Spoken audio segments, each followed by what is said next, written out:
बात करते हैं राजाओं की रंगीनियों की। भोग विलास एक शब्द जिसे आपने कई दफा सुना होगा। अपनी मर्जी से किसी भी स्त्री के साथ संबंध बनाना, ये शौक आज से नहीं बल्कि सदियों से चलता आया है।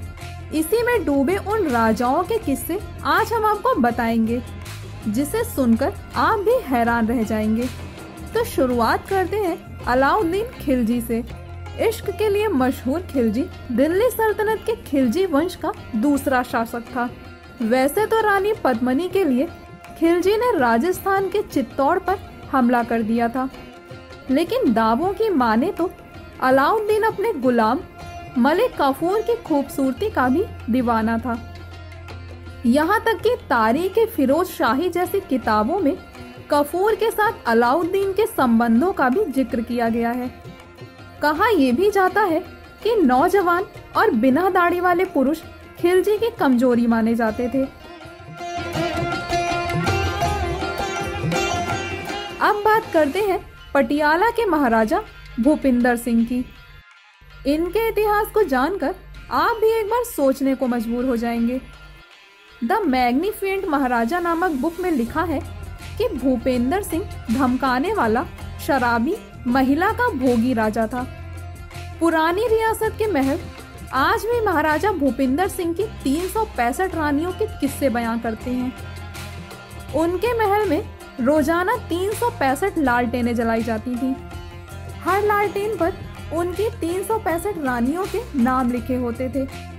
जो लालटेन सुबह पहले बुझती थी, महाराजा उस लालटेन पर लिखे रानी के नाम को पढ़ते थे, फिर उसी के साथ रात भी गुजारते थे।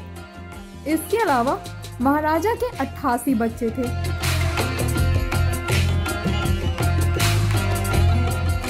जोधपुर के इस राजा मालदेव के किस्से भी अजब हैं।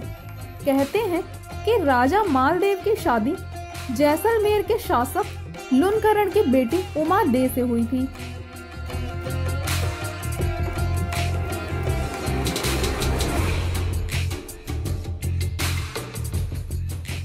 लेकिन शादी की रात ही एक ऐसी घटना घटी जिससे रानी उमा जिंदगी भर के लिए महाराजा से रूठ गई। सवाल उठता है कि आखिर रानी रूठी क्यों? दरअसल शादी की पहली रात को रानी अपनी सुहागरात की सेज पर बैठी राव का इंतजार कर रही थी, लेकिन राव महफिल में बैठे अपने संबंधियों के साथ सुरापान में लीन थे। जब काफी देर तक राव नहीं आए तो रानी ने दासी भारमली द्वारा राव को बुलावा भेजा। राव मालदेव नशे में इतने चूर हो चुके थे कि उन्हें दासी में भी रानी की छवि दिखाई देने लगी। बस फिर क्या, राव ने दासी को रानी समझकर अपने आगोश में भर लिया। जब रानी ने ये दृश्य देखा तो वह राव से हमेशा के लिए रूठ गई। भरतपुर के महाराजा किशन सिंह अपने विचित्र शौकों के लिए जाने जाते थे। उन्होंने 1 या 2 से शादी नहीं की, बल्कि उनकी 40 संगीनियां थी। कहा जाता है कि किशन सिंह को तैराकी का बहुत शौक था। उन्होंने गुलाबी संगमरमर वाली एक झील बनवाई और उसमें उतरने के लिए चंदन की लकड़ियों वाली सीढ़ियां बनवाई थी। उनके स्वागत में उनकी पत्नियां निर्वस्त्र सीढ़ियों पर खड़ी रहती थी। सभी रानियां अपने हाथ में एक मोमबत्ती लिए रहती थी। अपने हाथों में मोमबत्तियां लेकर ये रानियां नृत्य करती थी। जिसकी मोमबत्ती सबसे अंत तक जलती रहती थी, उसे राजा के साथ रात बिताने का मौका मिलता था। ये बातें तो हो गई, अब थोड़ा शास्त्रों की बात भी कर लेते हैं। एक थे राजा ययाति, जो अपने बेटे से जवानी उधार लेकर प्रसंग करने के लिए मशहूर हैं।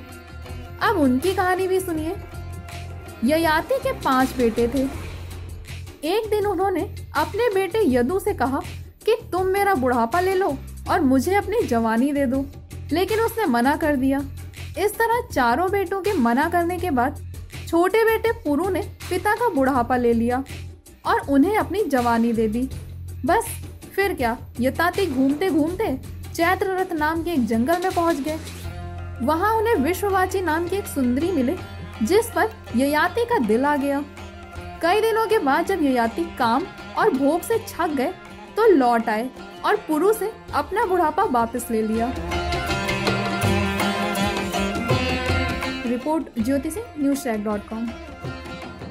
तो साला कैरेक्टर ढीला है, मैं करूँ तो साला कैरेक्टर ढीला है।